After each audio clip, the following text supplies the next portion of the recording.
How's it going, everyone? Hope you're all well. Hope you had a good weekend. So, Monday morning, I'm Carl, this is Waterside Workshop. Let's get started. Let's have a good week and get some more stuff done, shall we? Right, so you've probably seen on a video previously an intro of a CITROEN C1 that I bought.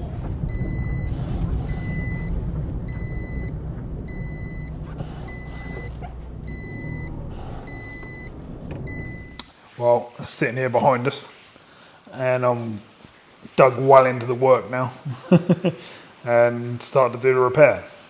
That was the passenger rear quarter, and so that's straight. That was like that. I'll add some pictures in so you can see what it was like. I've had to grind it all back.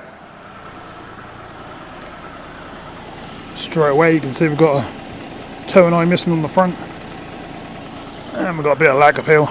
And a few scratches on the sides, no trims. This side isn't too bad, to be fair. Back end's pretty rough, really bad lack of peel all the way across. And then we've got a big dent in the sill down this side. So that's going to be the major work. It'll be fun to get out. The rest of the bodywork ain't crazy, it's not too bad at all really. This quarter's been done before and not very well, but we're going to do it anyway because there's work down there. And then the roof. We've got this along the top of here, someone's tried to get in the door or something like that. So we'll basically be spraying from here all the way around this quarter anyway, so it's not really going to matter. Headlights need a really good sanding.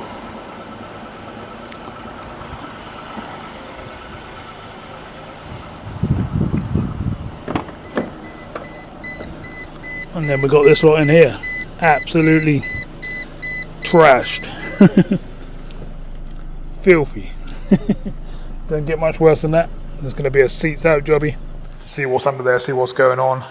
And luckily for me, nice solid metal, so I can hammer things around, shape things up, get the dent machine on it, do some pulling, pull everything, get everything sort of straightened out to a point.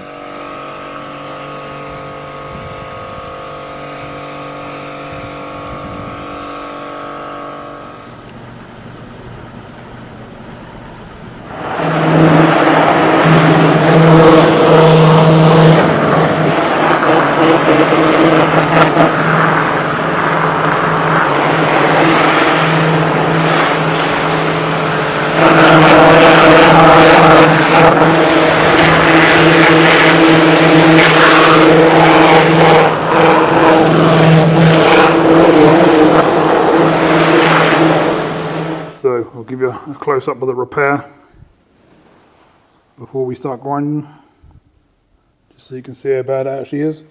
It's quite nasty, but the old gear here should help us out and should be able to pull it out. I then ground up the quarter a little bit to like blend things in and stuff and start getting the lines right, and noticed there's already filler in the quarter. Giving it a clean down and having a look, I can see it's been repainted before. It's been done pretty badly, to be fair. So I'm going to be stripping that all out and straightening everything out, because that's literally all wavy. That's quite a bad repair. And the paint on top of it's got all bits, don't know what it is, plasticky, whatever's in the air when they painted it. That's a right mess anyway. So I've ground that all away, flattened out and straightened out what I could, and I've skimmed everything to start blending everything into the quarter, so we've got a nice straight cell. So first things first, put the old protective gear on. You definitely don't want to be flicking things up into your eyes.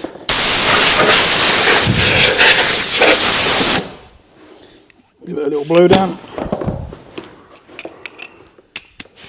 Now our major bits is obviously this huge piece here, so let's get in there.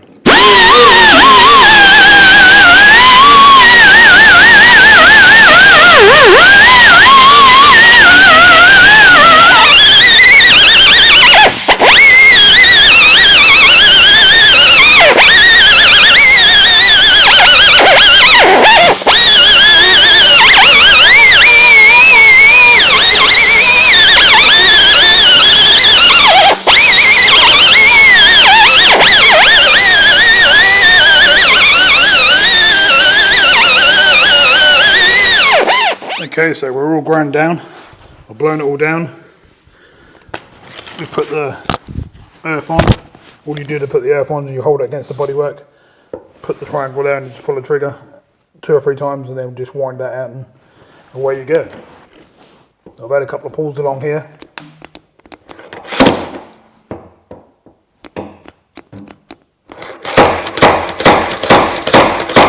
Seem to be pulling quite easy actually, which is quite impressive.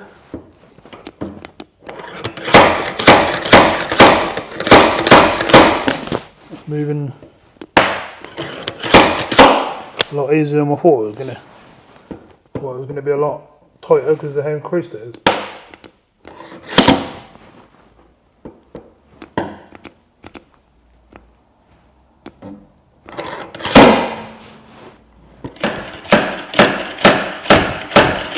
That's better.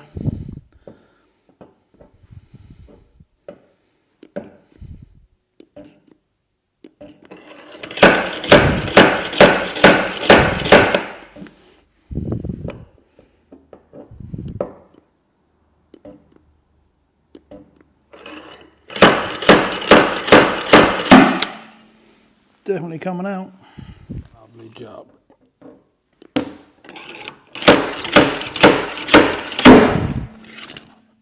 Oh, I don't mind it if I come out too far because I'm going to tap it all into shape afterwards.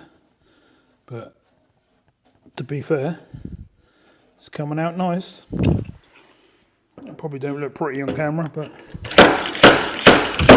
that hasn't got to look pretty. It's got to look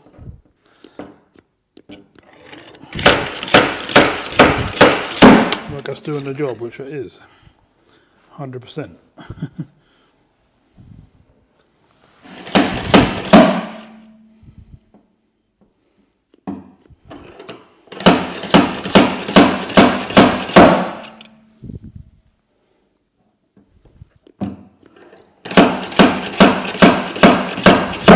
Once the machine warms up, as you can see,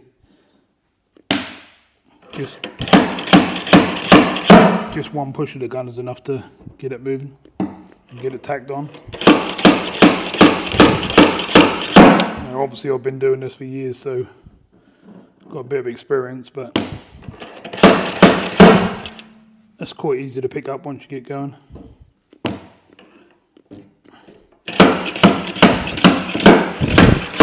Here it comes.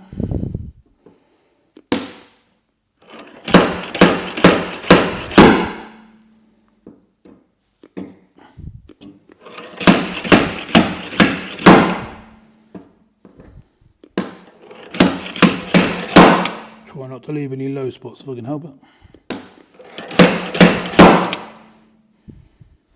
With the curves that's meant to have, because there's a curve at the top, it goes like that, which is a pain, straight across the sill, goes down the sill and then curves under. So you've got all these different shapes.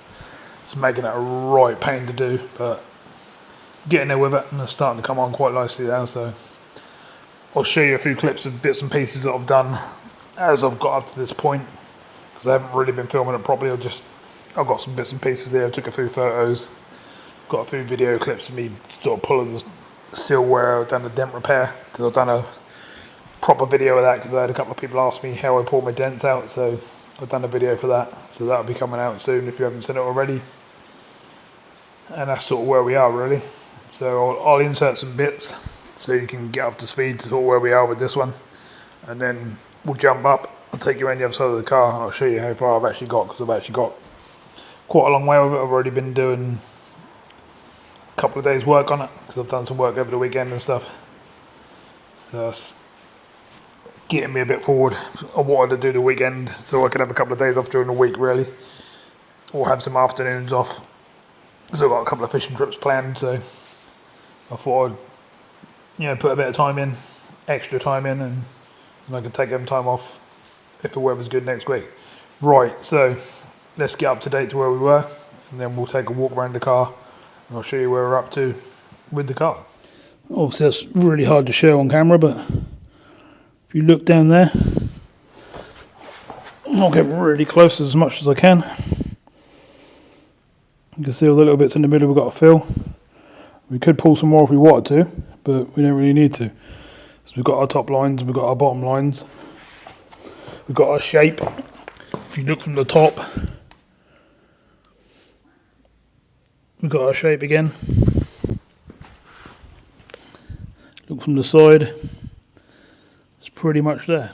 So next thing I'm going to do is I've got a DA sander with a bit of 80 grit sandpaper on it. So I just want to prep up around the edges, because you don't want to fill to a shiny bit of paint.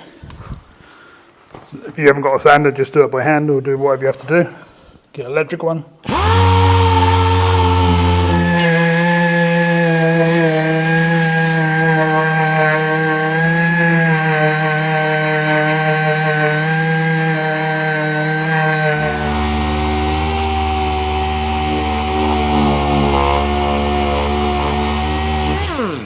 Just making sure we've got any rusty bits. Let me get rid of them. There is a tiny bit there we need to get rid of. There's actually another little tiny crease there.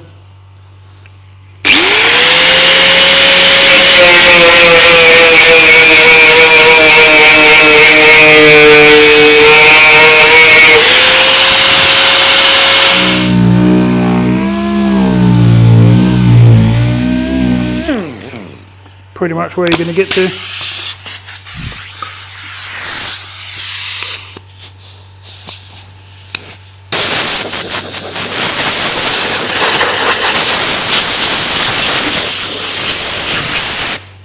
I was going to sand them right out, but they're actually just little scratches into the paint.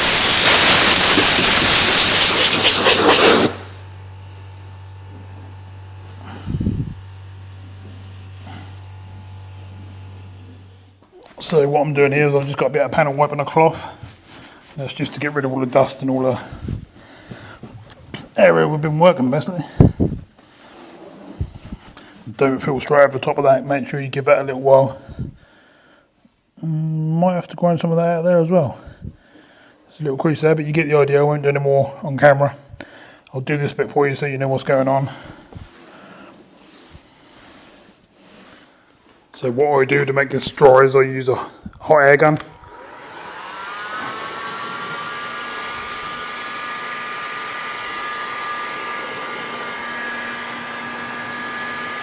You must make sure it's dry, because nothing worse than not being dry and you filling over the top of it.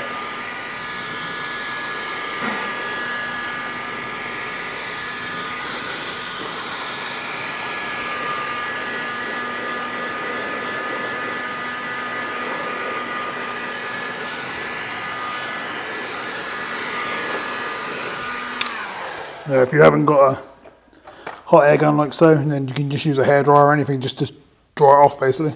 Right, I'm going to go and mix up some filler and we'll skim it up. Okay, so let's get some on, shall we?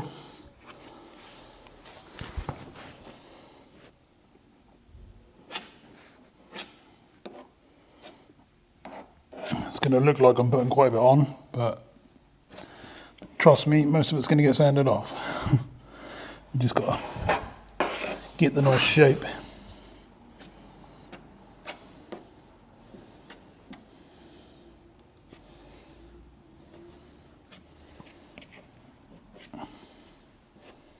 Normally I'd have the door wide open doing this, but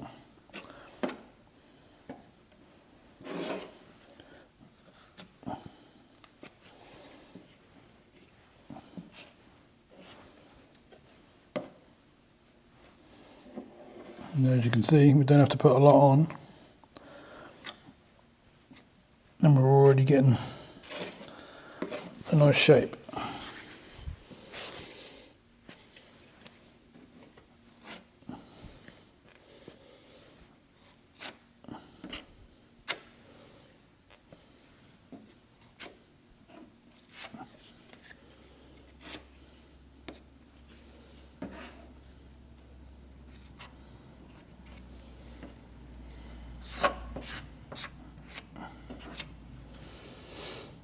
That bit there needs a bit of a pull, and this bit there needs a little bit of a grind.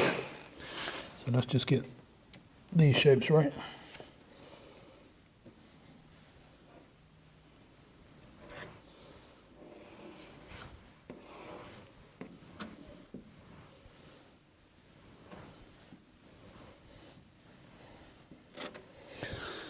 pretty good, pretty good.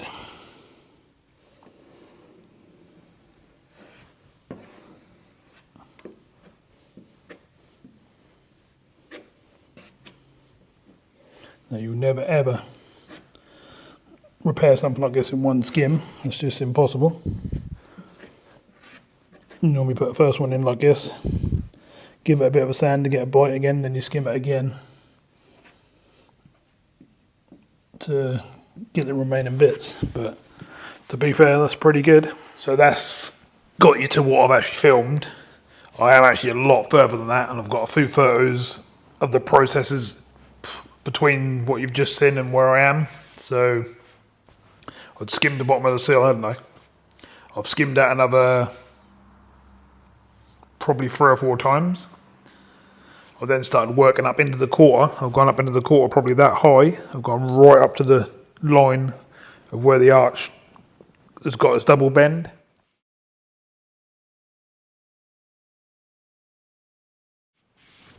Because that was all filler, and that's all over the place. The line was just nowhere near right, so I've had to sand that all. I'm skimming the whole lot, and I probably, like I said, I must have skimmed it 4 or 5 times now, because I'm just trying to get it dead straight. Not putting loads in, but I'm just keep doing really fine skims, just trying to line it all up. Then I'll sand it back out, line it back up again until we get a nice straight line.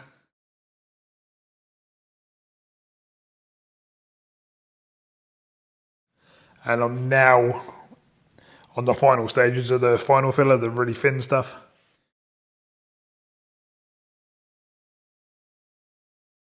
I don't know if you've probably watched the channel before and you'll know what I'm on about. That's the glazed stuff. It's like green, really fine stuff. And that's just getting rid of all the little pin pricks and the little scratches and stuff from the 80 grit sanding and stuff like that. So I'm quite a long way on now, so like I say, I'll insert a few pictures so you can see what's what. We'll walk around and have a look at the car, and you'll be up to date to where I am.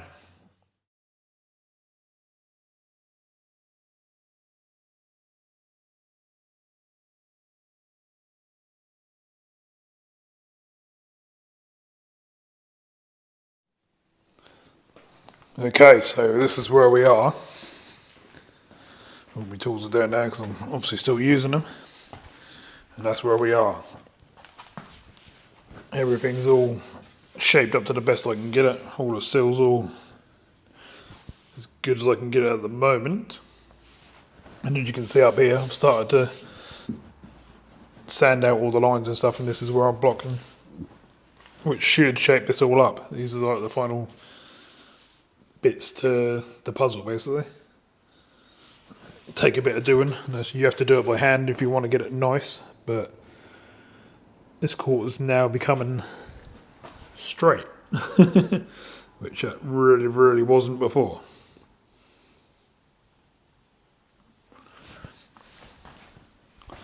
It's quite nasty actually. I thought it was a lot less of a hit than what it was when I first bought it, but once you got it and you got to do it, you just got to do it, haven't you? So I got stuck in, and I'm at this stage, day 2.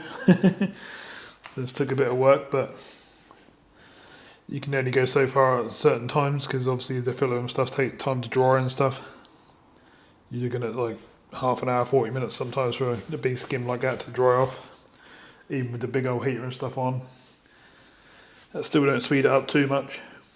It has been pretty cold the last few days though, to be honest. I've also been working round on the front bumper. I had just like a niggly scuff on the front here with a couple of like chunks out of it. Didn't go through the bumper or nothing, but that was just like chipped into the bumper. Then we had scratching along the front here and scratching all along that side there. So I've been doing that at the same time while I've been waiting for the filler and stuff to go on this bit. So my next job is I'm going to start blocking some of this out. I'll show you a little bit of that as I'm doing it. Basically what you do, and you're sanding all the black away, and as soon as that disappears like it does here, then you know you're getting a straight line. Any like deep bits, so like where that's black there, that's a deep line, you need to get that flat. There's quite a bit of skill involved to getting this right. Like I say, all these little black bits, they're all lows.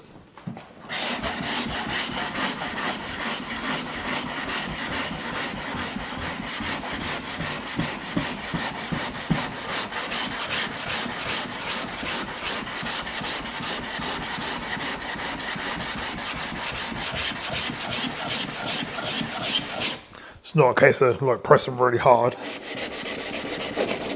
get some of this fill off the edges there, because I don't really want it there.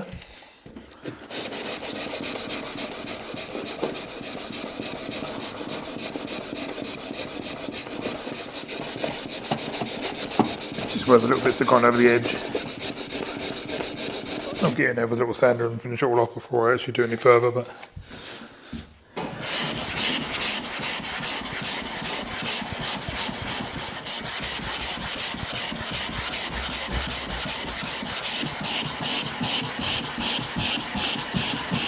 see how the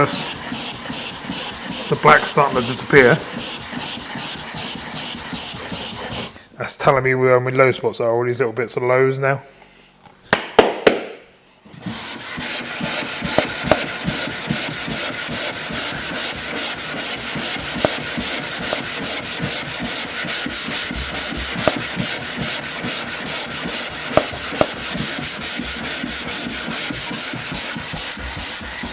Now, as you can see, that bit's all clear, and that's perfectly smooth, perfectly straight, perfectly curved where it needs to be, because all the black's gone.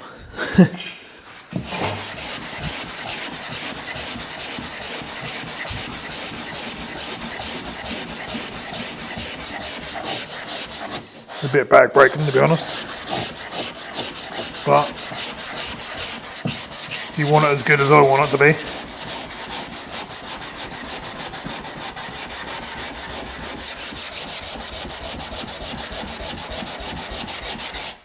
Basically, when I finish this, you ain't gonna know that that's ever been touched. If it don't come out like that, then I'll do it again. But I know it will, because it'll take me time. And make sure it's perfect. Got so many different shapes going on here, that's the trouble. You've got this curve here. You've got the flat line that goes here. This thing all goes in, that comes inwards and goes like that. You can probably see it better there. The painting on there that much, that's definitely hard work. There's a lot of different shapes.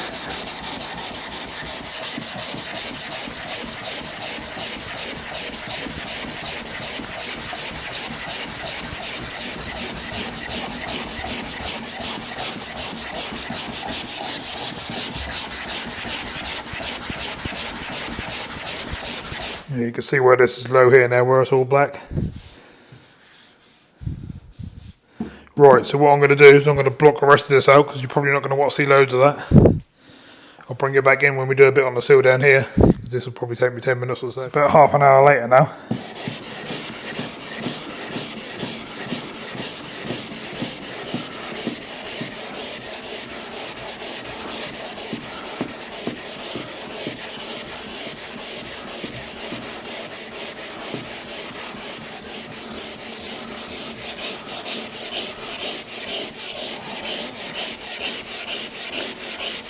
Oh, good.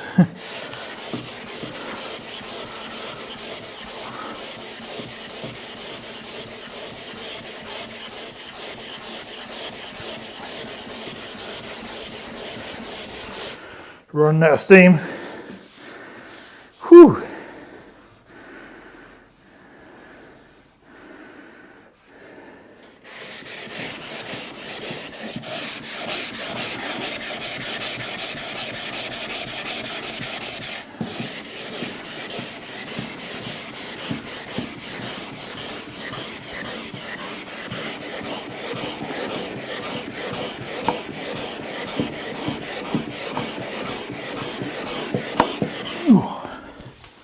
If you're doing this bit and you end up with little black bits like that you can feel are deep, they're the bits that need re-skimming.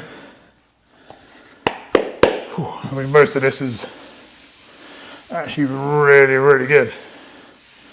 But that wanna be, because this took some hours. There's a tiny bit there, obviously, because it's still black. That one doing. And then there's a tiny bit there. But they're just bits of where you've been skimming it and that's turned over on the plastic.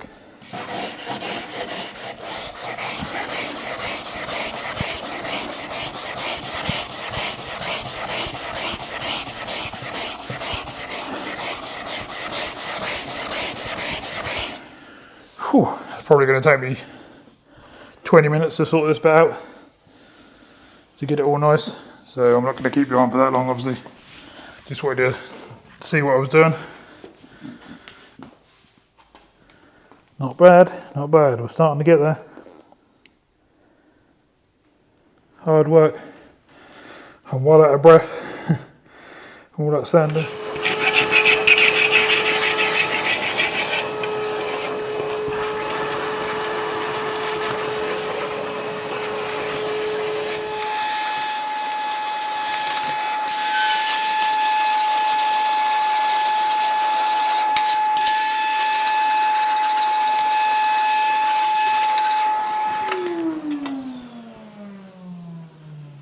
I have a good bit of a hoover every time I sand, really, because the unit just turned into like it's got a carpet of snow on it.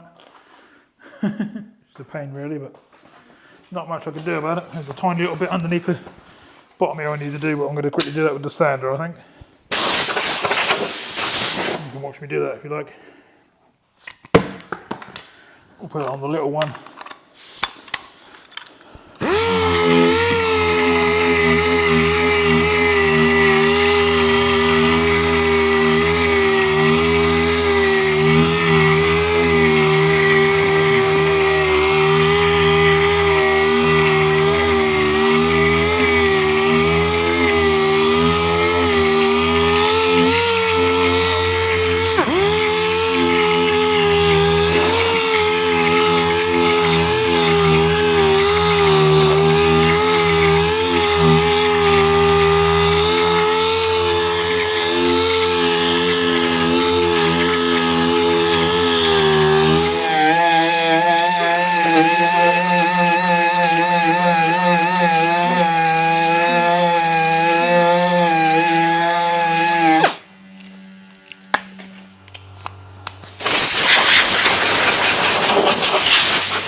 Under here, it's just got to basically look nice and flat because I'm going to put a line all the way along the sill, just under the edge where you only just see it, sort of thing, and then I'll stone chip all the bottom, keep it all protected. I think it's already had a plate in this end of this sill here somewhere because that's nice and solid, but there's a lot of filler there. So I may have had a plate there at some point, but I couldn't hammer it through. I got this and I absolutely smashed it a couple of times. I didn't do anything, so it's always good to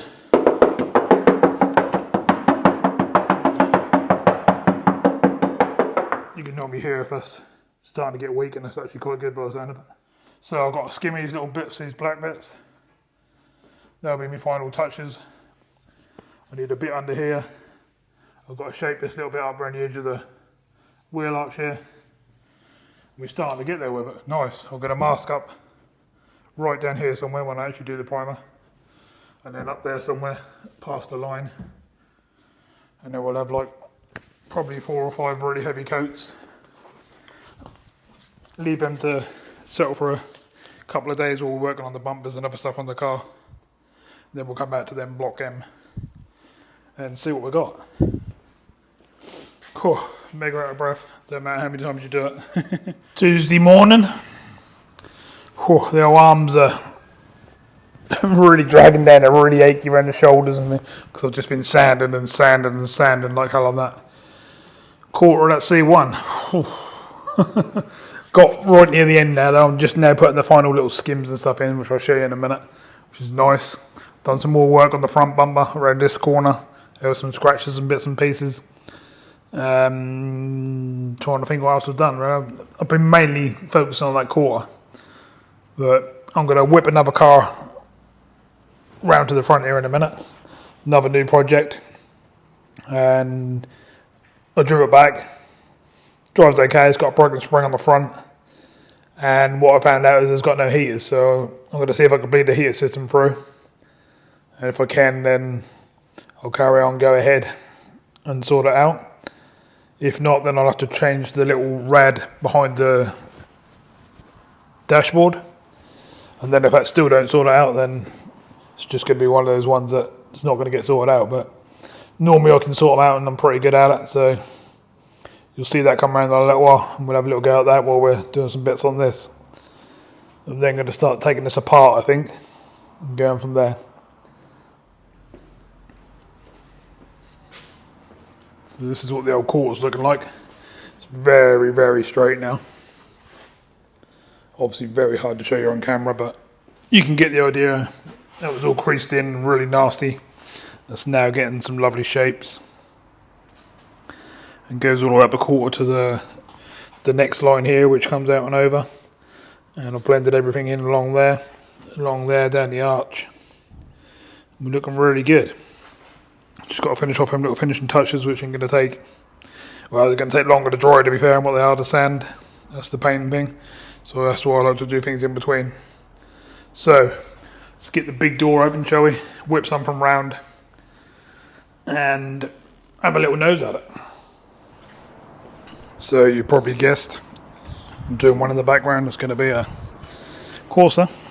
Got the lovely front lip on the front of this one though, which is quite rare.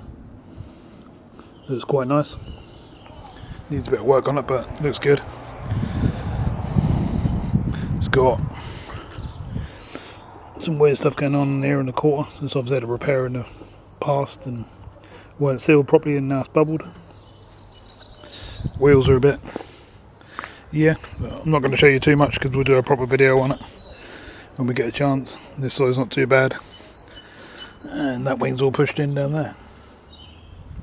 There's the roof. Lovely jubbly. It's got a nice spoiler on, but again that's peeling as well. There's a lot of peely paint on this one. We're going to have to see what we can do, but our main thing at the moment is to get down in here on these hoses. I'm going to undo both of them clips, take these hoses off, and see if we can pump the little radiator system out.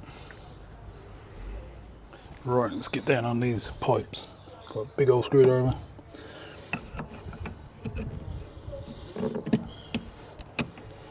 All you have to do is wiggle the clips out on them, which that one's come out quite nicely. Is the other side going to do the same? Yep, that has actually, which is unusual.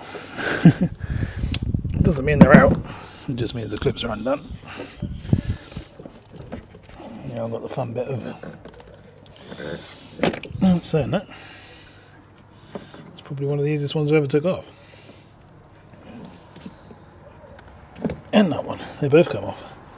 And from what I can see, that's very yucky, rusty. Definitely needs a flush.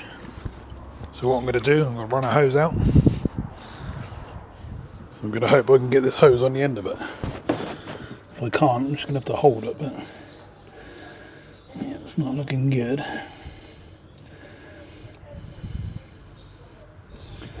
We'll go turn it on and see what we can do. Hopefully we can get a load of rubbish out of that system. So the trick with these is to flush it both ways.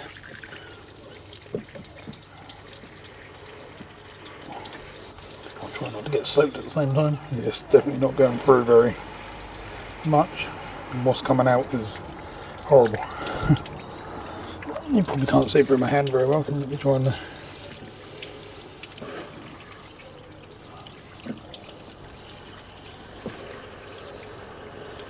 back flush it, see all the rust coming out. There's a lot in there.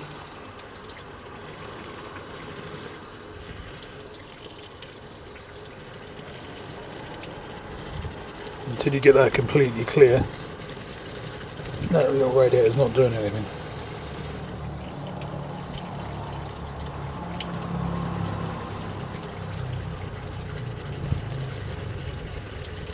It's running fairly clear from that side.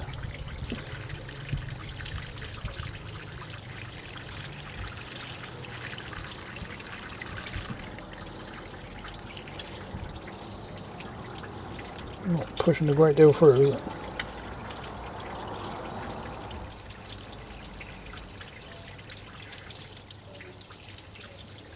You have to put your hand over for a second. It's not coming out the other side like I want it to. It's just trickling, which means that is blocked. Just bear with me a sec. You can see all the rust and everything coming out, but definitely not much of a flow on it.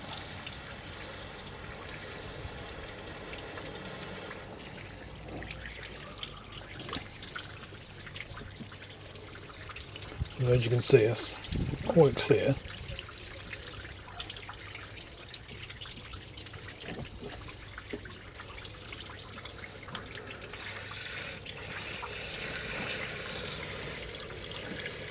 Seems to come that way okay, doesn't it? What I'm going to do is I'm going to get the old screwdriver and just poke it in there. Make sure we don't do it really hard because you'll break your radiator, but just sort of move things around just in case you've got a block in the actual pipe.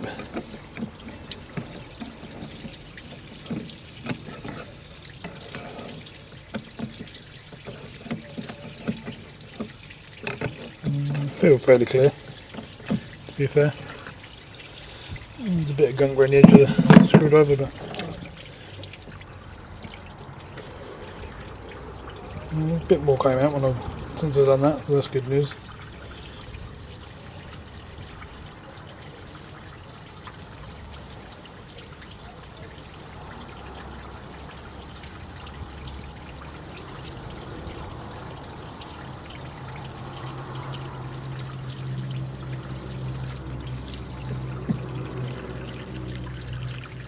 I think you get the idea of what I'm doing anyway, because you're not going to want to sit and watch me do that all day. I'm going to put it down the pipes and stuff as well.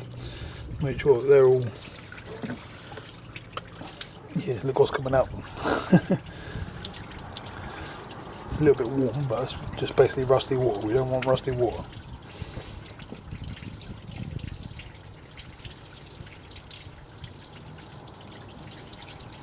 It's filling up the old header now and overflowing that as well, which is fine. All I'm trying to do at the moment is to get this rusty water up. And what I know, the thermostat's opening properly as it should, and what I know is going around the system how it should.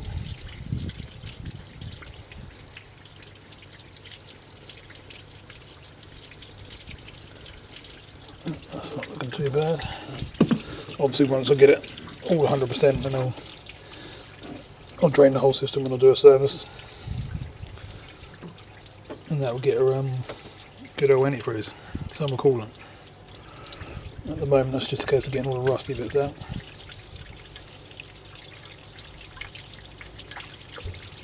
There's plenty of gunk in there, I know that much. Which means there's probably a load in the radiator as well.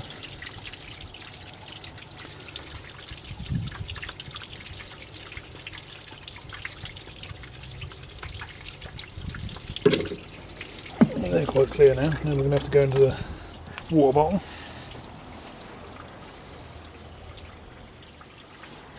Overflow the water bottle as well and get every bit of that rusty water out if we can. I'll probably drop off a pipe down there on the radiator as well.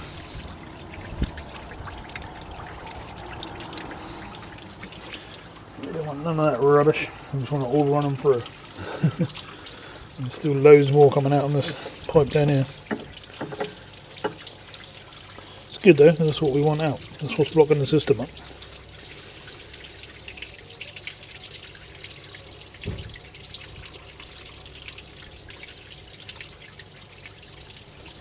Looks like the old header tank's starting to clear.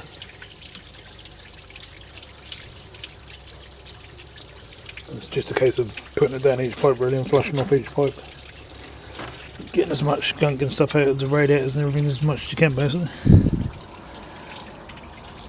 So I'm going to reach down and undo the bottom of the radiator if I can. I'm probably going to need some grips and flush the radiator as well. I think you get the idea of what I'm doing, so I'll leave that there for you. You're not going to want to just do that. Keep going and keep going. We've just undone the radiator as you can see. And they've got all that coming out there as well. Definitely got a rusty old system. Definitely needs a really good flush.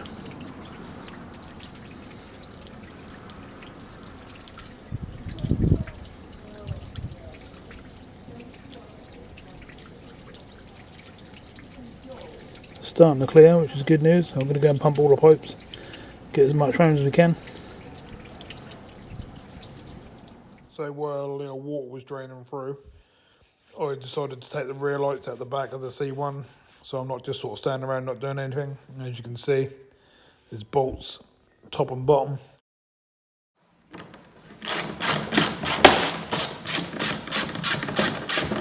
Spin them out nicely and then put them somewhere nice like in the boot so you know where they are. or in your pocket or somewhere you know they're safe.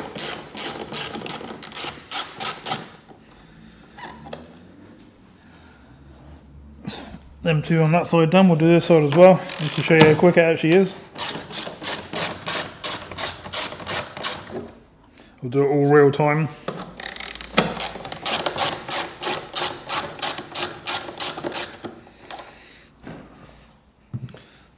And then we grab hold of the light, give it a wiggle, and that will come off a clip up the top here and down the bottom there.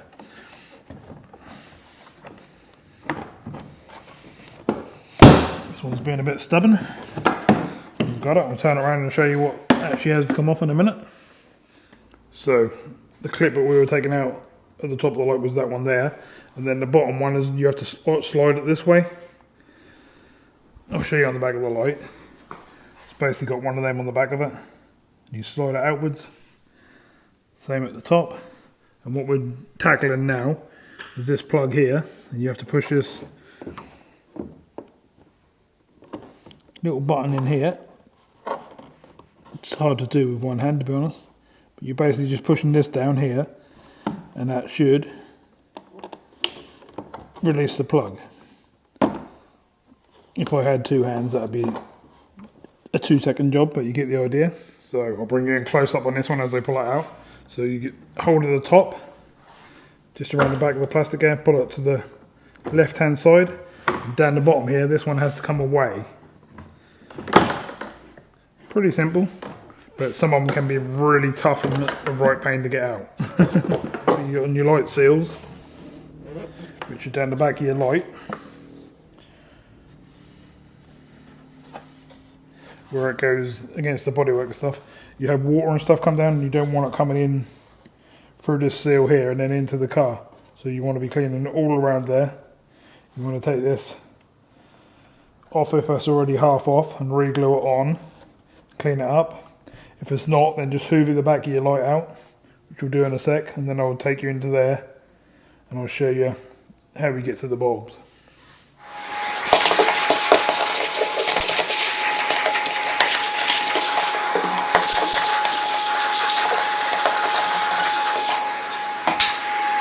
Like I say, hoover off as much as you can, and then the rest will have to be cleaned by some sort of cleaner, which I'll show you. So in my case, because I've obviously got my own body shop and stuff, I'm going to use the panel wipe. I'm going to really focus on that area around the lights. I haven't got any leaks at the moment, so I don't want to cause any by taking the light out and changing some bulbs. I know you only have to do around the square really, but I like to do the whole area. If you got it out, you might as well clean it up properly, mightn't you? You can basically just keep going until there's nothing there. If you haven't got any sort of cleaner, you want like an alcohol cleaner really or something like that, even something like a screen wash,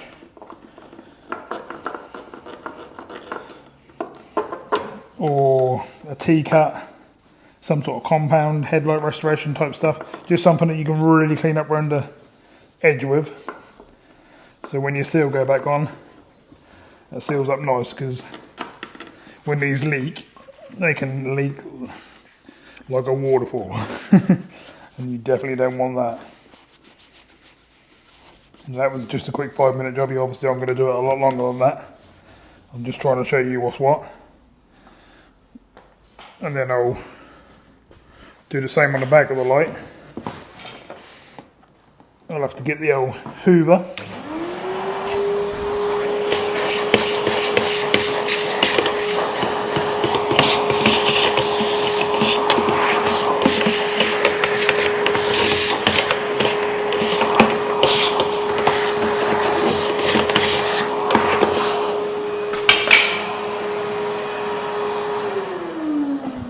Grab the old cloth again.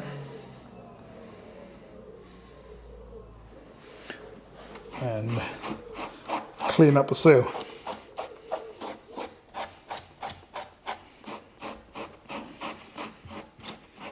Now if your seal, when you take your light off, if your seal falls apart, they can be bought, you can buy them on the internet. They're quite cheap, but if you can save the original ones, then save them, because they're tougher material and they seal up a lot better. Okay, so some of you will want to know how to get into this bit. You've got little tabs around the edge. You just bend them over. They pop. And you wiggle this part out. Put that aside, you don't need that at the moment. And then whatever bulb is actually blowing on yours, you push it in, turn it to the left, and now comes your bulb. And you can see these have been replaced. They're like new, they're lovely and shiny.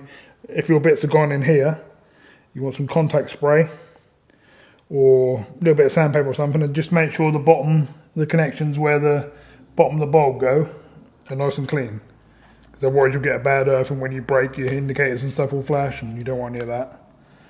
While you're in there, you might as well be checking the rest of them anyway, even if they still work, because they could be getting close to that point where they're not getting, like this one here. I'll bring this one up close.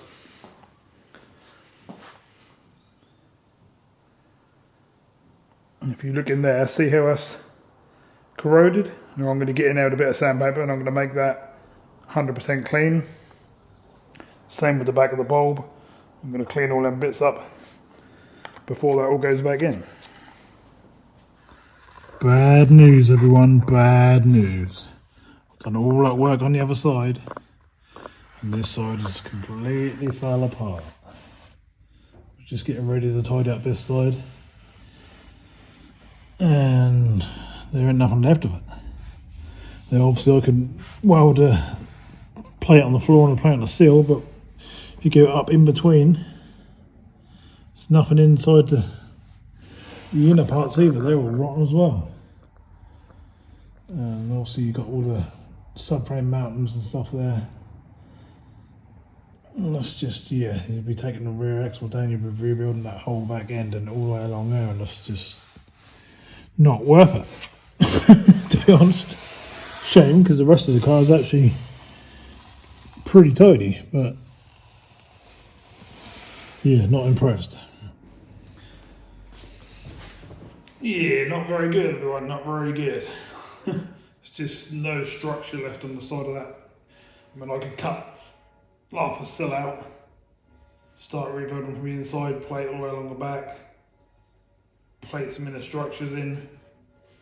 I'd then have to take all the back axle off, remove brake lines and all sorts of stuff to get in from behind the back end. I'd then have to make all that section, inner and outer, and yeah, that's just probably not worth the effort. That'd probably take days,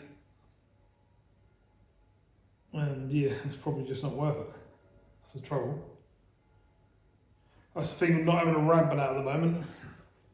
Because normally the first thing I do when I buy a car is I bring it in, stick it up on a ramp, have a good look, you know, look around it, hit it with a hammer, knock it around a bit, make sure it's all solid and stuff.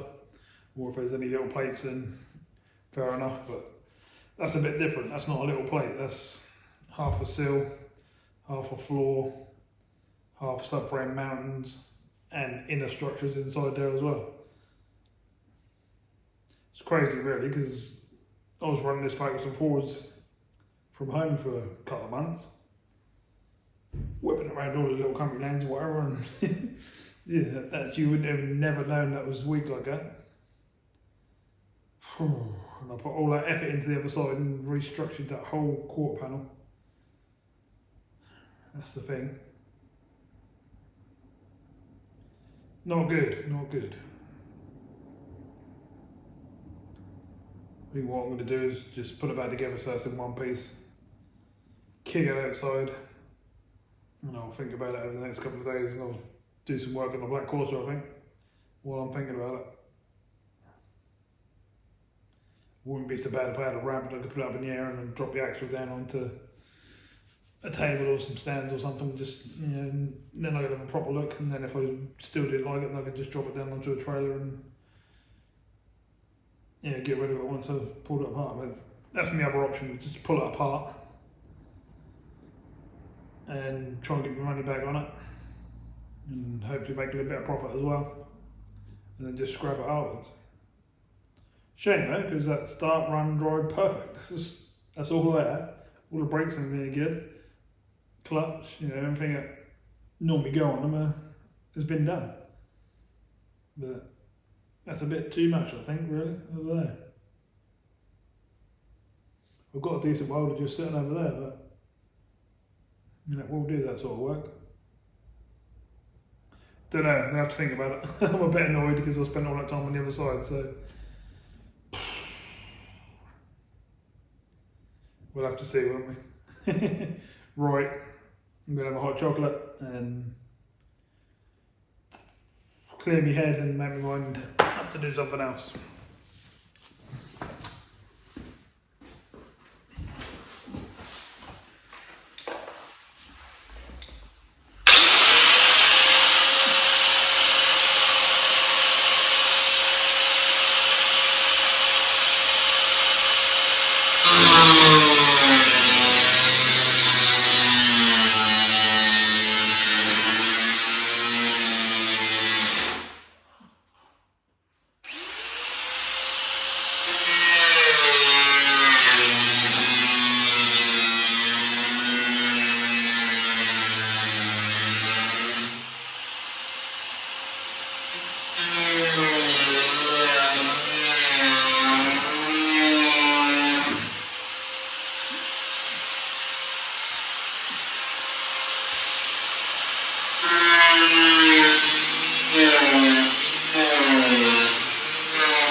Well, I don't like to be beaten, so I'll cut the side off and I'm going to have a look in there and see what's what, and I'm going to bring you with me.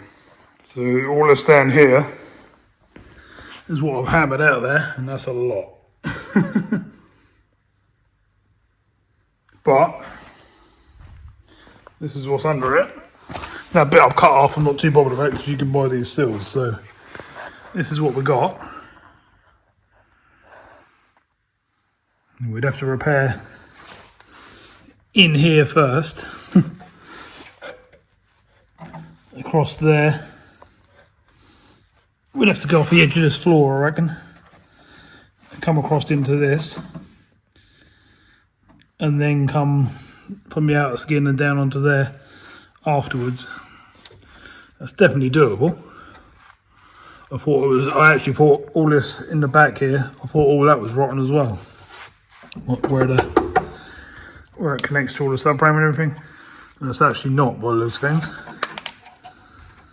So it's going to need a good chunk of metal through all of that lot, which can be done. We've just got to get probably right over there, like I say, onto the floor to actually find some decent metal.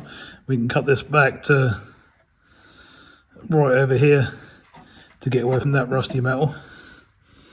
And that probably is doable and savable. But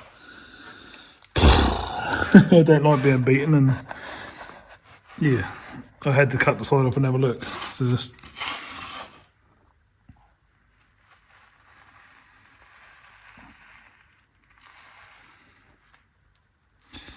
gonna need a sill, obviously, out sill to get all the shape and everything back. But under there is gonna have to be done first to get anywhere with it, if that makes sense.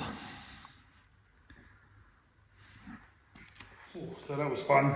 That was annoying me. I thought, I ain't taking it out. I'm gonna chop a big hole on the side of it, see how bad it actually is on the inside, see how much of the structure of the car is left on the inside. And as you saw, needs a ferrule plate, but actually where the subframe bolt on, and the inner chassis and stuff like that, strength is actually still there. So if I join the bit I shoot you, like rusted along, put a nice big chunk of metal in, nice thick gauge chunk of metal in the inside of the sill, come round the corner, do the edge of the arch, then put a new sill over the top of that, that'll be even stronger than what it was when it left the factory. So savable, annoying, and extra work I weren't expecting to have to do. Be a lot easier on a ramp, but can only do my best. I'll just have to do it bit by bit, and that will take as long as it takes. I'll do other stuff in between, I think, and I'll do bits, but then I know what I'm like once I get started. I'll just say, right, I want to get it done and get it finished. So, not really sure already, but I think it can be saved. I don't think it's scrap. Just need to put some strength back in there. Be a shame, like I say, the rest of the car is really good. The drive's lovely. You would not know. You would think I'd done 20,000 miles. Yeah, it's just nice and light, nippy. Engine's all there, clutch is all there, brakes are all there. You know, nice and nimble. Great fun. Little car to drive, which is what it's meant to be. It's meant to be a little town car, really, isn't it? But I whip up and down the coast I was whipping up and down the coast every day. Yeah, doing sort of 35 miles each way, and that was lovely. So it seems shame to scrap it just for some welding. So I think we'll save it. We'll do some other stuff in between as well. Because my welder at the moment is not actually even usable, because I need a 16 amp and stuff put in on the fuse board over there. So it will run on plug, but I'll get a lot lower amperage. Instead of getting 180, I think I'll get about 130, which is still enough to do it. Yeah, I'll have to look into that one and sort that out. Yeah, that's where we are with it. So it's not dead yet. We'll see how we get on. See what we can do. And out of sill from what I can see is like 50 quid, so that's pretty good, to be fair. That's not bad money at all, really, is it? Whether that's going to be a decent shape and everything when you try and fit it is a different thing, but nothing I haven't done before. The main thing is to get all the strength back in there, and then everything can have a light skim, sort of like the repair done on the other side, really. That can all have a light skim. I can sand it all back into shape, and that'll be rock solid and, like I say, stronger than when it left the factory. So that's what we're going to do, I think. Before I go off, actually, tell me what you would have done. Would you have scrapped it? Because obviously if you get a quote to have that done, I hate to think I'm going to say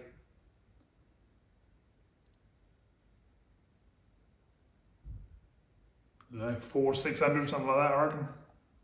We had a quote to get that all done. Had the sill cut out, blend it all back in afterwards, protect it. You've got to do the inner welds as well as strengthening welds, and then a sill over the top of all of that as well. It's quite a lot of work. It's not like, you know, you ain't going to do it in a couple of hours. Yeah, let me know in the comments, would you have done it or would you have scrapped it? So Wednesday now, I'm doing some work on a Rover 75 estate, sorting out a rear hub and some brakes. I've started to feel quite ill this day and for the rest of the week, so I didn't do much talking, so I'm sort of talking over this really, just showing you what I've been doing. And just getting it ready for an MOT. So we're on the old Rover 75 down to the MOT centre, and as I showed you before, we done rear brakes, handbrake, you know, adjustment, get that all set up and nice. We put another rear hub on, not because the bearing went, but because the sensor for the ABS came off the back of the bearing and you can't put them back on. That's just a sealed thing, so you have to change the whole lot, which is a pain, but they're not too expensive, not too bad of a job. So that was done. Had to do the front wishbone on the driver's side, you know, the whole arm with the two ball joints and the rubber mounting that on the floor. I'll show you that, probably another video if I make a video about doing it. I have sort of made it, but as I said, I ain't been too well, so I'm sort of struggling to even speak at the moment. I'm spending quite a bit of time just trying to recover in bed and stuff, and taking this, that and the other medicine wise. Been pretty rough, but slowly moving forward. Whew, not good. But anyway, we took the 75 in, as I was saying, and it passed. And again, like he says every year, because this is obviously one we drive around, turn the trailer and that with, he said the floors, the sills up behind the rear subframes and stuff, he said the car's just immaculate. It's so tidy under there, it's unbelievable. That's just, we managed to get hold of a really good one, and we sort of kept hold of it really because it was worthwhile. When we first got it, we put a clutch and stuff in it and done the front brakes, but otherwise it's been really good. And that's so solid, as I was saying, it's just unbelievable. There's no rusty arches, no rusty sills, they've never been patched or anything like that. It's 100%, you know, factory fresh sort of thing.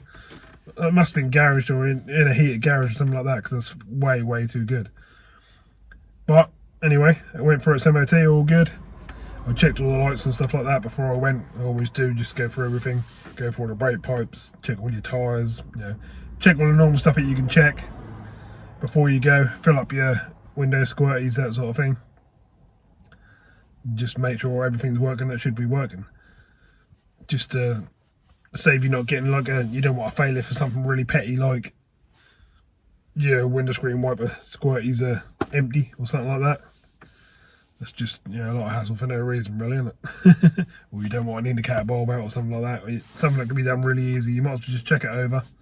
Your car should be right anyway. Your car should be, you know, 100% if you're driving it around anyway. But yeah, that passed. Drove that back. Enjoyed that. Really happy with that. Just going to go through it a little bit now and give it a really good clean up.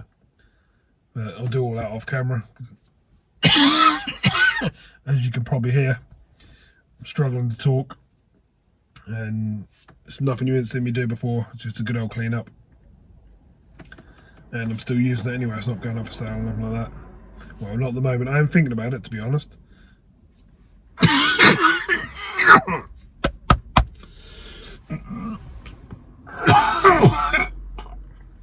Excuse me, I'm choking. Oh. Give me some air.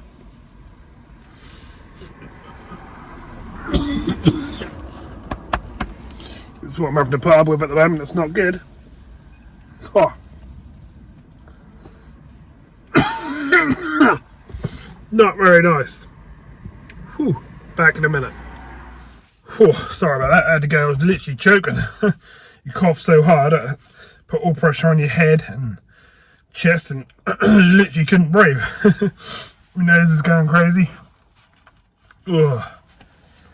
It's not good. It's been a rough few days, so I don't need it. Go away. Right, you get the idea anyway. We're cleaning up the 75. We'll do that off camera. Actually, right this minute in a Mokka, which I've just picked up, and I've got to put new calipers on the back. So I might just pop you in and just show you a little bit of that as I'm doing it. I might try and do a how-to video if I can speak.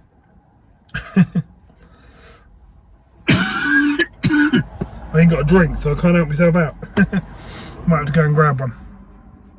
So let's carry on with the day and see what else we can get done. So just so you know, I haven't given up on that one. I've just been all the way down that side, the good side, re-sanded all the bottom of the sill. I've been stone chipped before, so I flattened that all back with 80 just to make sure it was all solid. Seems okay. I've masked up myself and I've given it 3 coats of new stone chips. So let's spin around and have a look, shall we?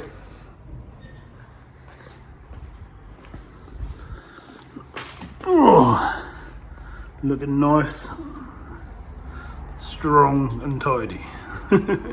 Far from what the other side is looking like, but I thought I better get this side all protected and nice, because I don't want the new owner to end up having a sill like that on the other side happen on this side.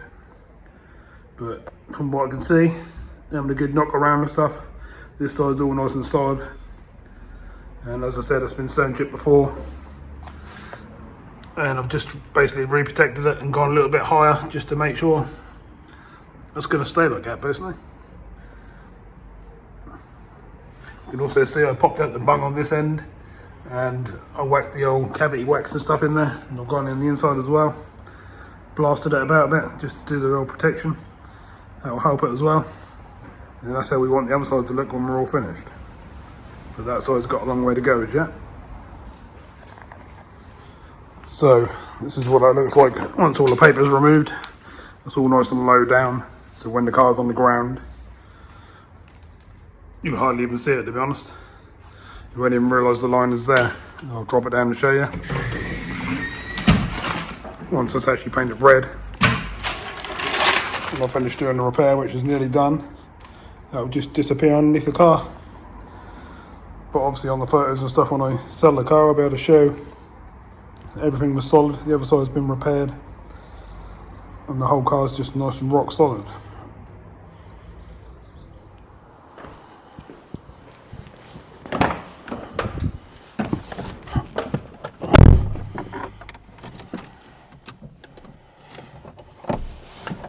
So I'm about to do some magic for you. I'm going to turn a little CITROEN C1 into a Vauxhall Mokka in 10 seconds. Get ready for it.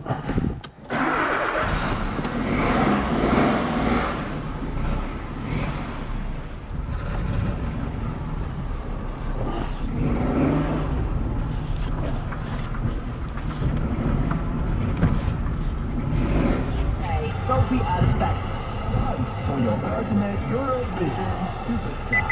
70 iconic artists to choose from. How's that then? Superpowers. Was red, it's now white, and it's much bigger. Different engine, the whole lot.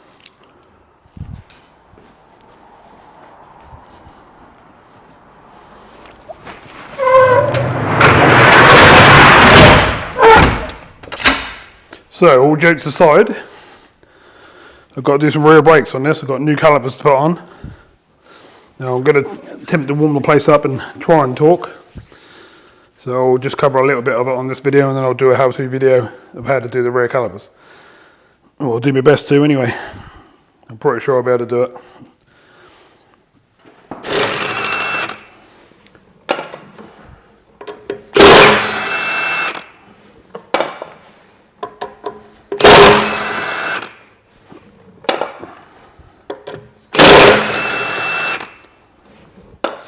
Don't forget the lock and wheel nut.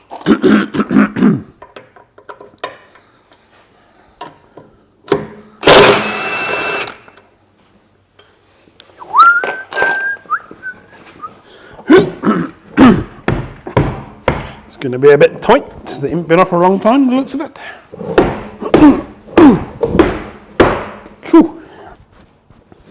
Alright, it's very tight.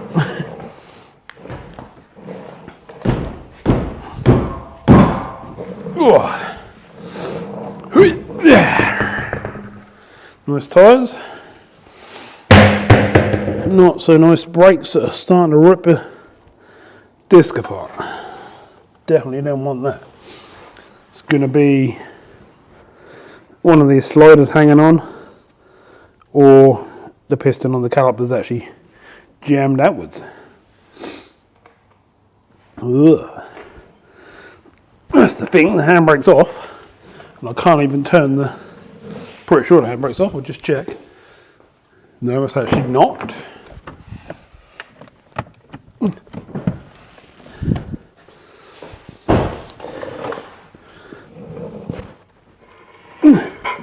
Can turn it, but as you can hear,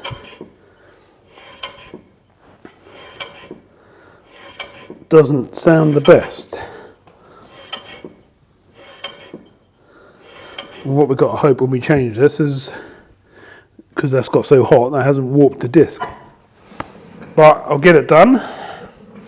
New parts should be sitting in the back here.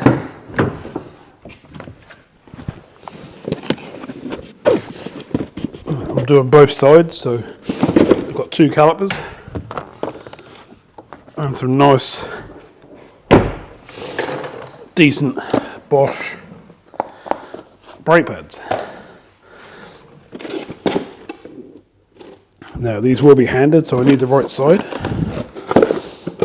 Don't know why it's greasy, but it is. It's pretty easy to just match them up. See what's what, he says. Looks like the right one to me. I'm basically putting one of these on. So I'll do a how-to video when I do the other side. So I'll just give you a little nose of what I'm doing here, and I'll do a proper how-to for the other side. So that one can go over there. I'm going to get some tools out and whip this off. And then I've got to transfer some pipes and handbrake cables and stuff like that. And connect that one up and bleed that one into the system. So this job is going a bit wrong, to be honest. We've got nice new calipers to go on. Lovely, nothing wrong with them. Lovely and shiny. But the problem is the sliders on the back here. This bottom one's seized, all the rubbery bits have gone funny and out of shape. You can't really play about it too much to get it going again on the carrier. So, gonna have to get a set of carriers for it. Otherwise, gonna put new calipers back in it. And before you know it, that's gonna be dragging again, which you don't want. Last thing you need is new calipers and stuff on there, and then your brakes start dragging, new pads, and then you've got to put another set of new pads in. You know, it gets expensive and silly and time consuming. So I've just advised the customer to grab me a set of carriers, or let me grab some, however they want to do it. Some people like to get their own, some people just let me go and get what I suggest, basically. Yeah, I don't like fitting cheap quality. I prefer to fit decent quality ones, yeah, sort of Vauxhall ones really, but I will fit other brands and stuff as long as they're half decent.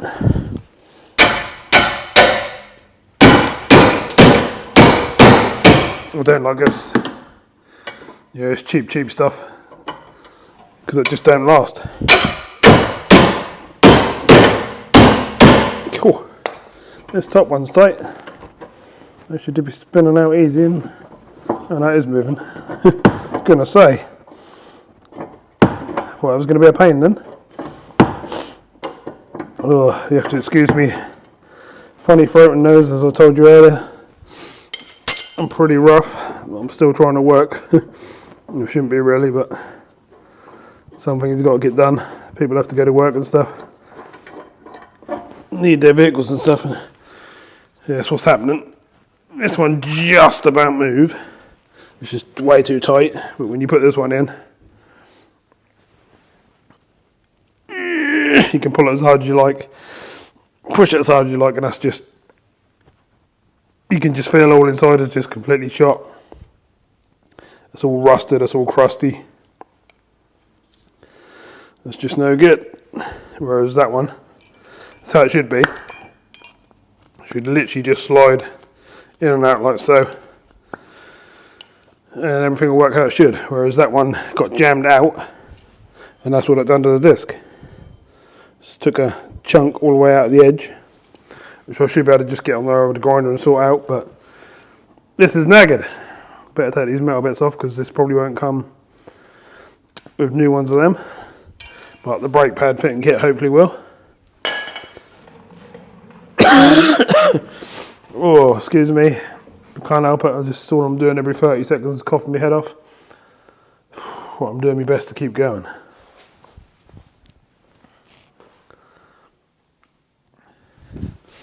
So I've done what I can with the brakes for today, but I've got some new carriers ordered up and they should be on their way. So this one's going to go back to the customer for a few days. They're going to use it. They've made it usable. It's got new pads in. It's not dragging anymore.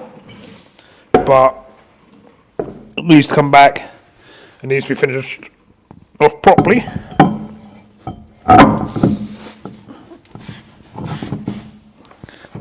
Because obviously around here we don't do half a job. And I would never let anyone drive anything that's not safe or ready to use. This is definitely 100% good, but that carrier will seize up again within a couple of months, I would say. So, as I say, we've got another one ordered, and that should sort the problem. But for now, just so it can be used backwards forwards to work for the customer. I've done what I can on it.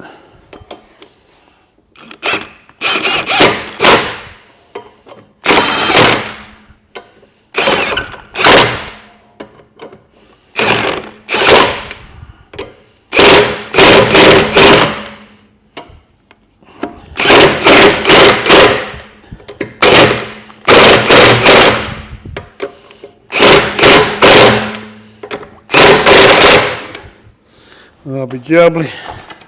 Just do up the old locker.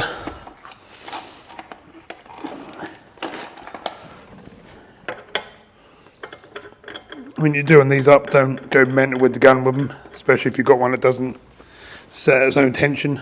So it's too tight, just give it a quick. That's it, one little blast. And that's just enough. That's not really holding the wheel on, that's just more of a safety thing to stop the wheel from getting pinched basically. Put that back where it came from. Remember to put the old wheel cover things back on.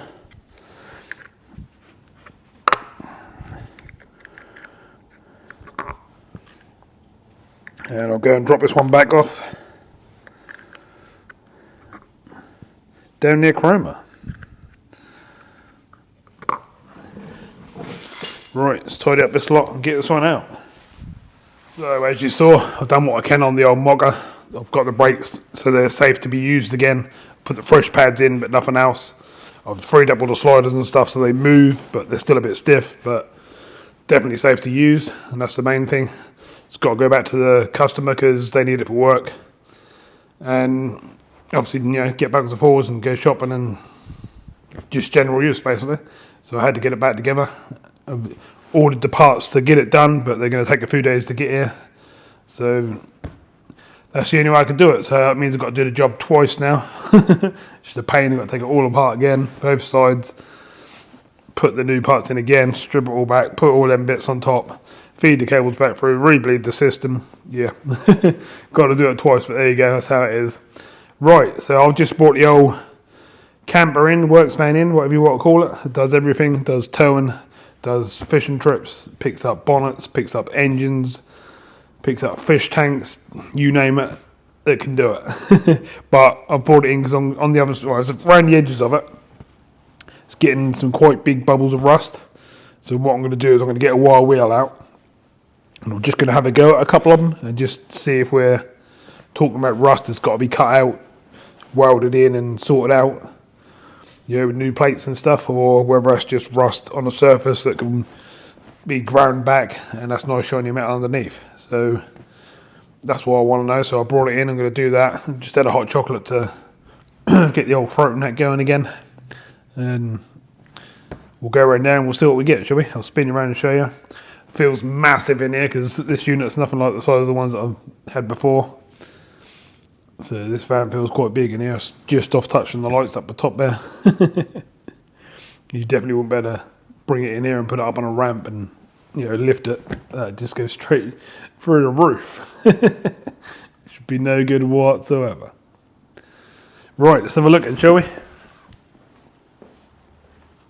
So this is what the van looks like in the unit. As you can see, it takes up a lot of the unit. There's a big old girl in here, but let's go around and have a look at some of the bits we were talking about, shall we? We've got up there to do at some point as well because that's getting very crusty, but that might be a case that panel will need to be cut out and a new one put in because I don't want it to keep coming back. Got this bit here, but that seems like that's quite solid, but need the screen rubbers and screen out really to do that bit properly. So we'll leave that for now. There's some bits sort of like along the bottom that I think are solid, but I have no idea until I actually start grinding them. And then we've got patches like these showing up now. And this is a big one here, so this is the one I'm going to do first. And I'm going to see what's under all that lot. There's a couple of others. Here's one there, but that will disappear when I put the window in this side.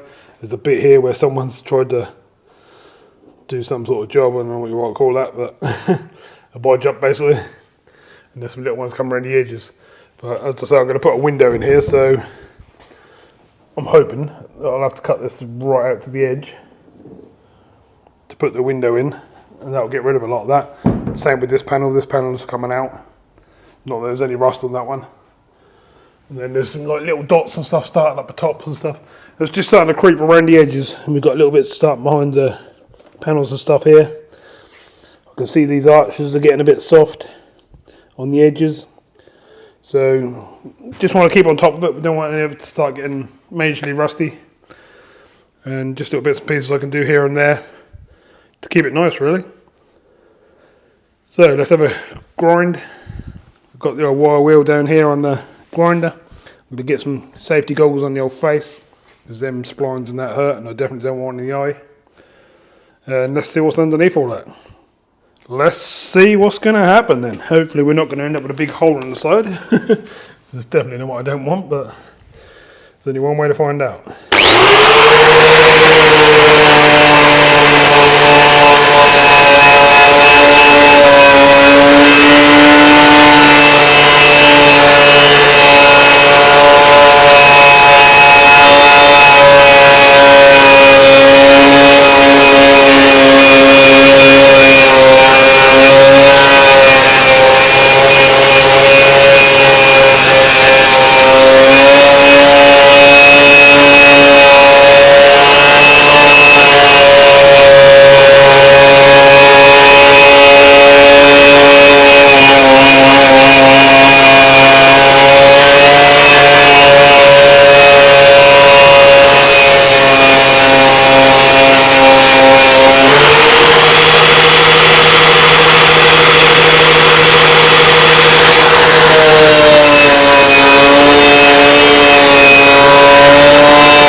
Well, that's not really what I wanted to see, I don't think. I can see through, there's holes, and I can see through the other side behind the wooden paneling and all the insulation and stuff that's sitting on the other side, which is not good. So really this wants a plate in there, so that to not come back again. So that's a bit of a pain, because I was hoping not to have to weld right this minute.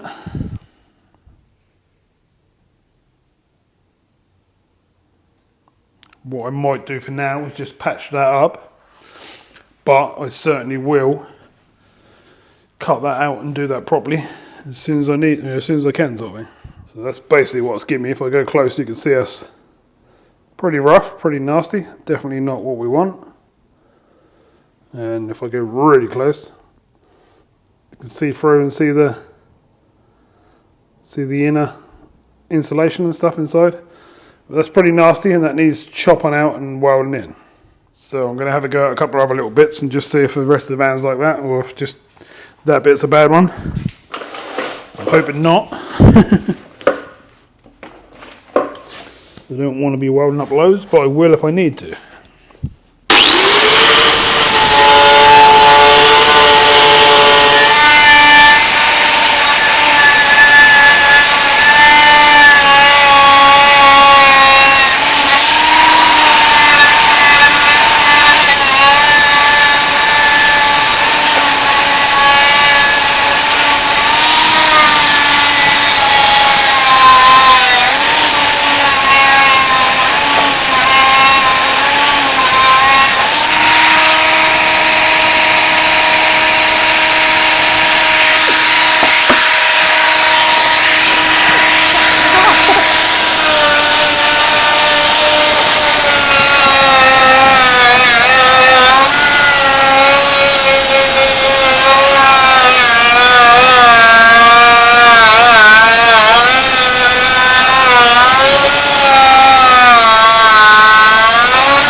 So that's what we got so far.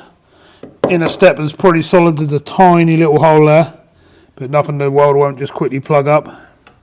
There's a couple of tiny little bits on this edge here, which again I think the welder will just get in there and plug them up. But if not, we'll just cut a tiny little plate out if we need to. Need it to be 100%, need to be nice and solid. And that bit there basically needs a plate. Bit of a pain really, there's a few bits to be fair, but that's how it goes.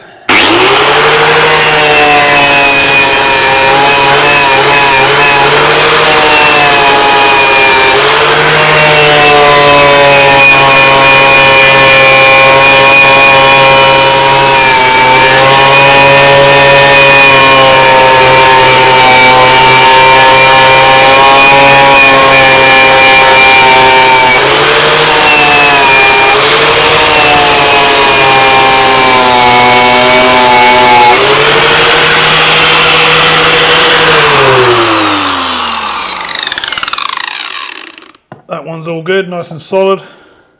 It's what we want to see on all of it really, but there's not much we can do about it. The trouble is I end up putting spots all over the whole side of the van, but that's the only way to do it really. I can always do this and give it a wash and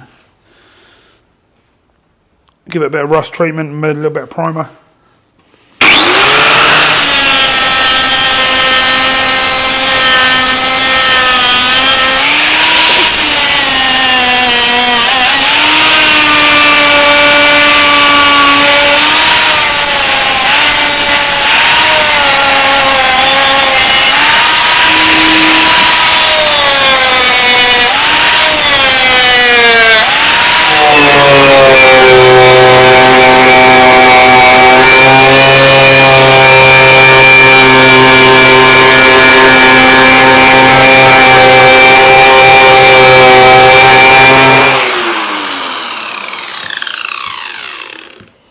Most of that is all there actually. If I got a grinder and just done that middle bit, that would be good.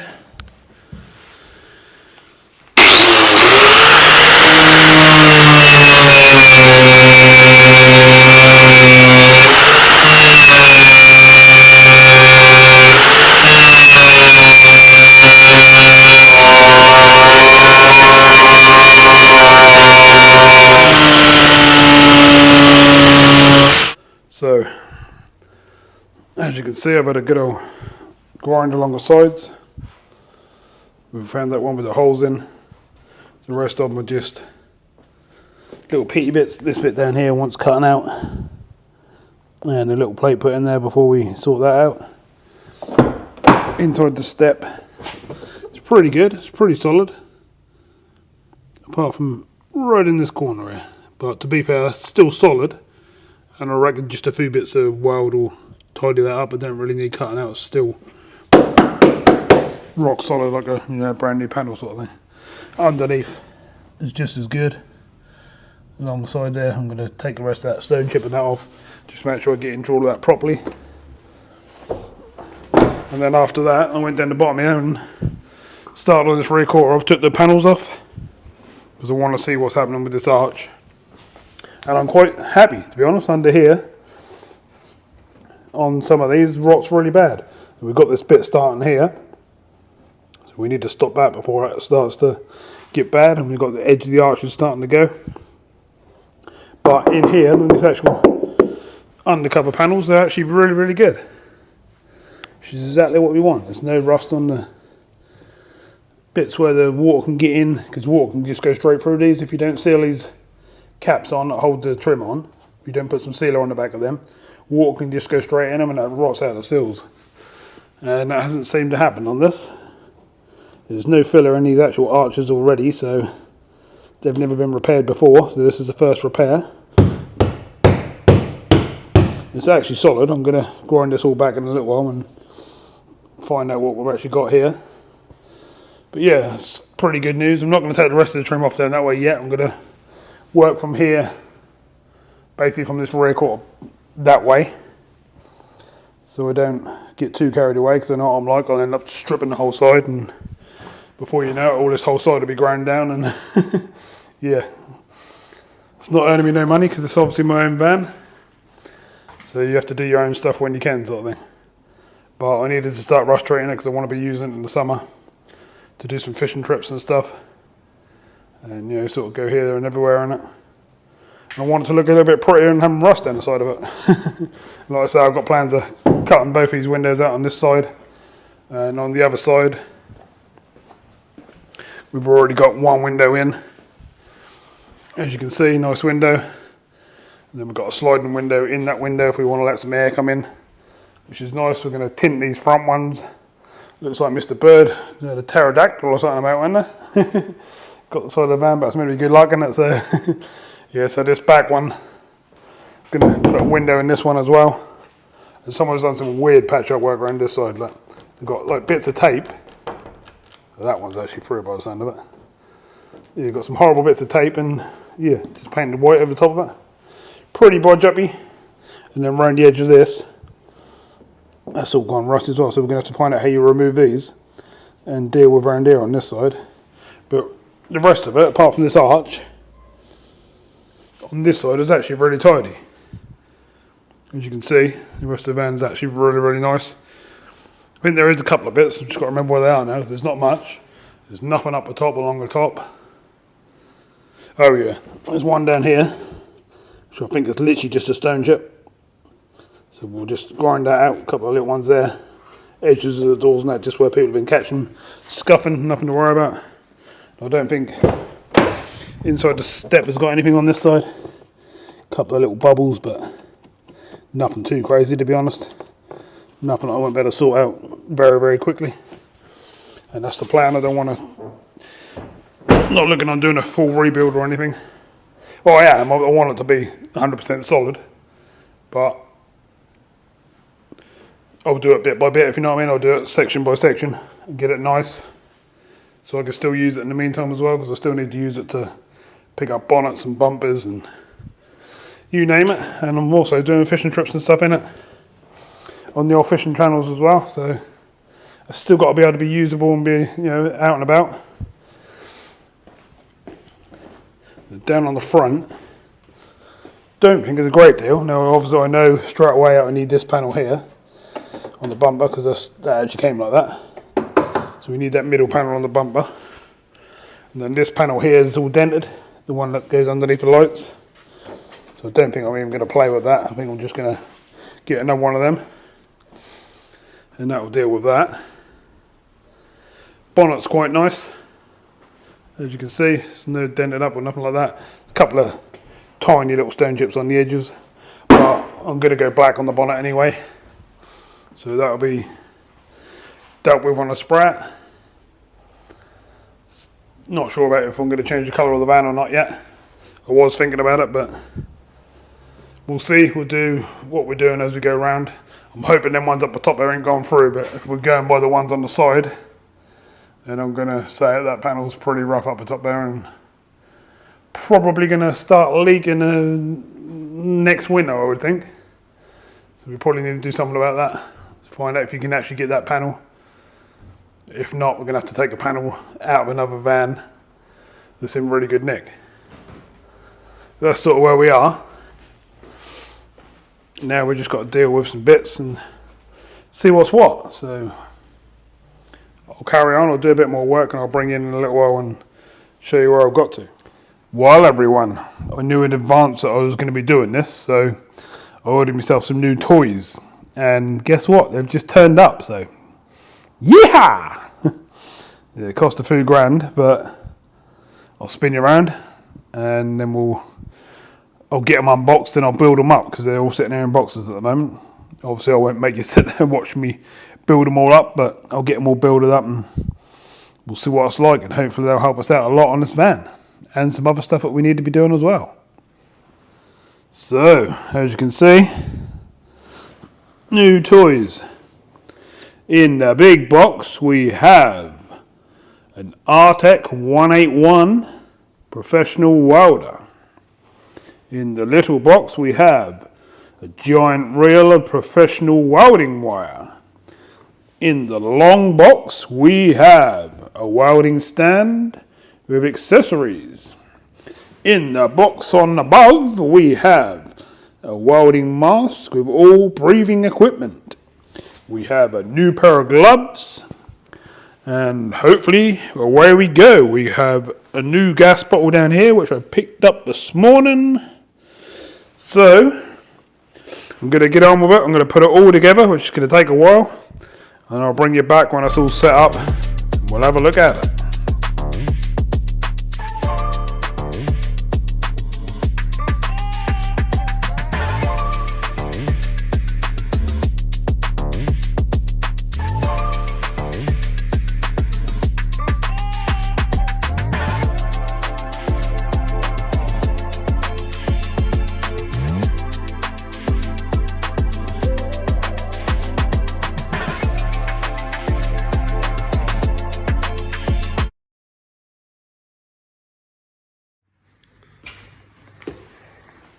So, been busy.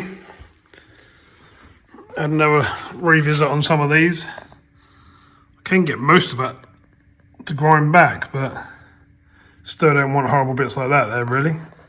I'm going to get really tight into some of this stuff. See if we can completely get rid of it.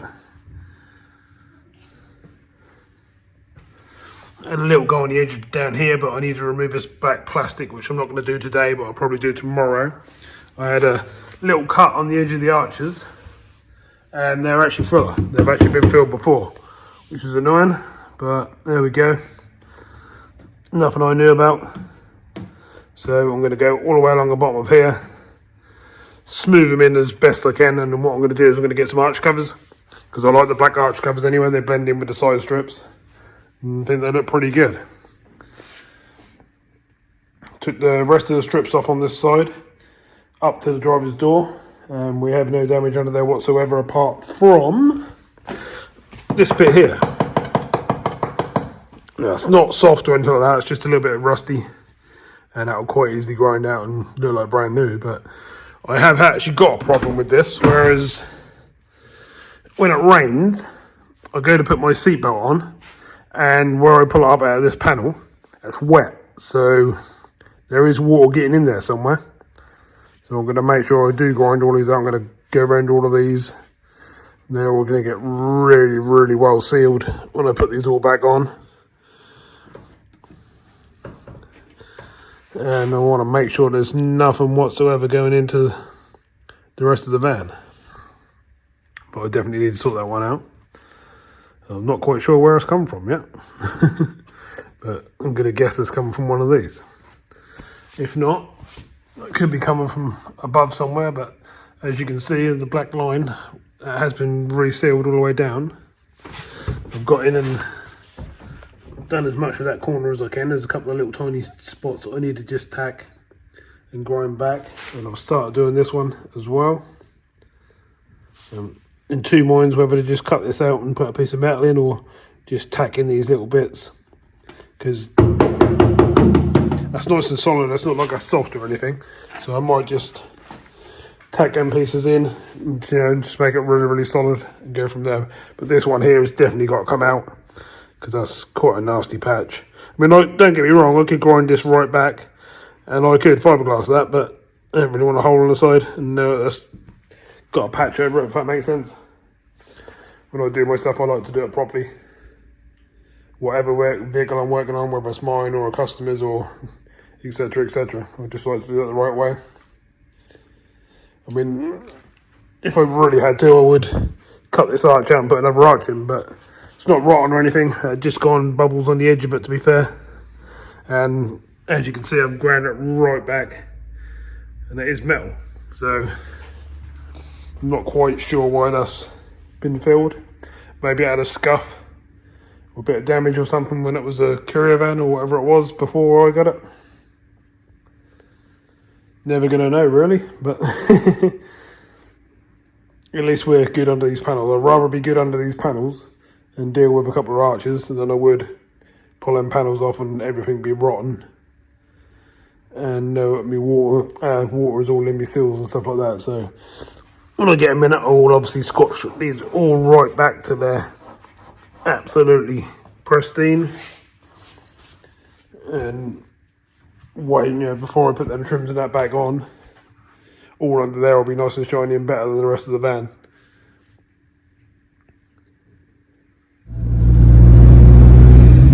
Right, Friday morning everyone. We're in something a bit different today.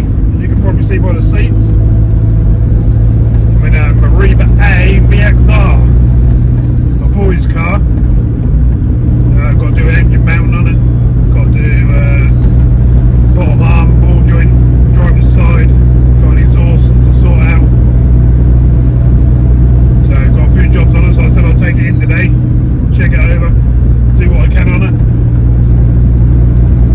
And I thought I'd just bring you in and let everyone listen, because it's quite loud. Stage 2, all tuned up, and it's quite loud.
So first thing I'm going to do is, I've got a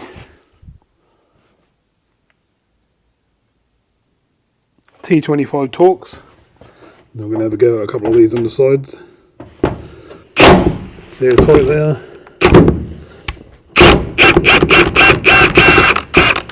That wasn't too bad. I think some are going to be okay, some are going to be a pain. It depends where they are and what's in the way.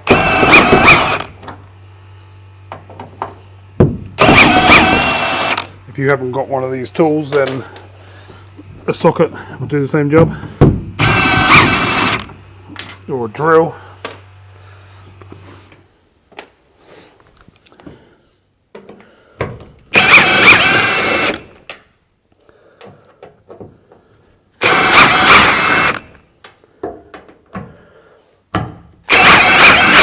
They're absolutely flying out.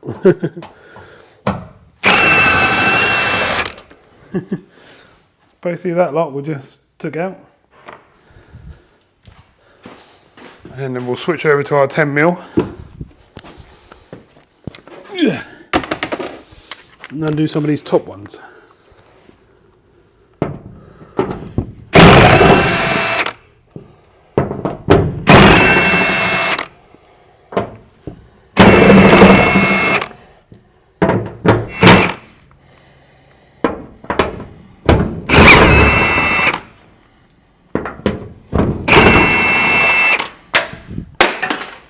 Grab it in a minute.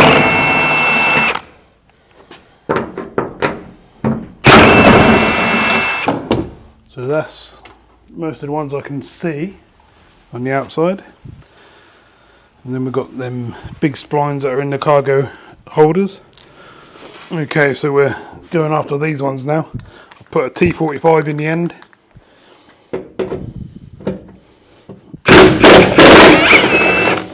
A bit tighter, but nothing too crazy to be honest. They came undone.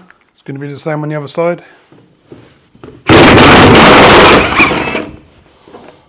Nice. Came out pretty well to be honest. So, are we loose? What we got? From what I can see, all the top bits are undone, all the sides are undone. Oh, we're moving. Worked out that handle's actually part of the bulkhead and not part of the van. I've seen one we haven't done. Down the bottom here in the step is a little plastic cover. I'll bring you over and show you. Just down here in the bottom of the step is a couple of splines in this plastic cover, and then one of them's bolted through the bottom of the bulkhead. It's a T25.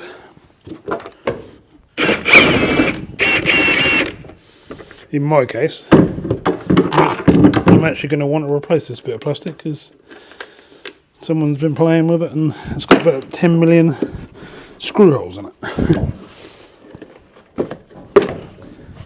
Which I don't really want in there. Right, now that should lift up out of there. So are we free now? Is it loose?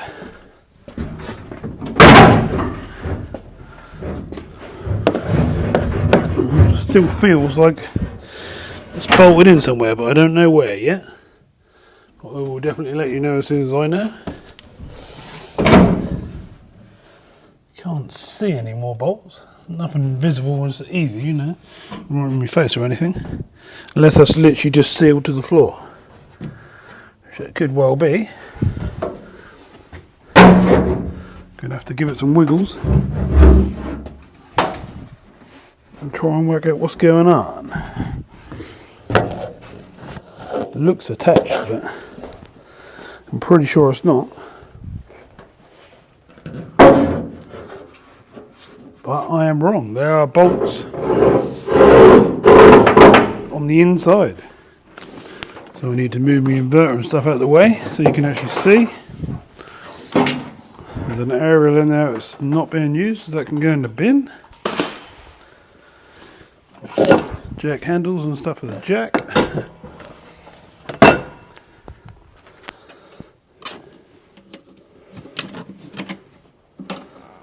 So I'll get a light and I'll bring you in there, because that's where we're going to have to go.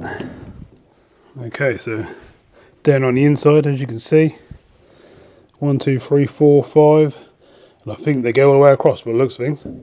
So they're going to be fun, but should be able to get in there and get them done, and then see if we can lift it out.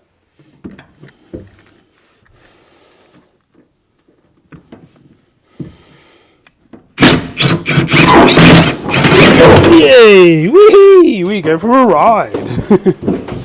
Said we would, didn't I? Right.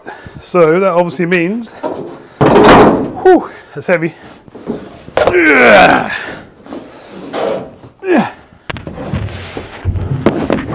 Luckily, I've got a handle on the side and a piece of wood the other side. It's quite handy for me. What it looks like out. Quite easy to bend back into shape, but it pretty much has already. Got some foamy bits to take out, we've got a nice mess to clear up, as you can see. Definitely need to sort all that lot out. It's a bit yucky, but nothing we can't do. Looks pretty solid, which is good. I will be taking these floors up at some point, so not too fast, but I'm going to get in there with the hoover and tidy up what I can.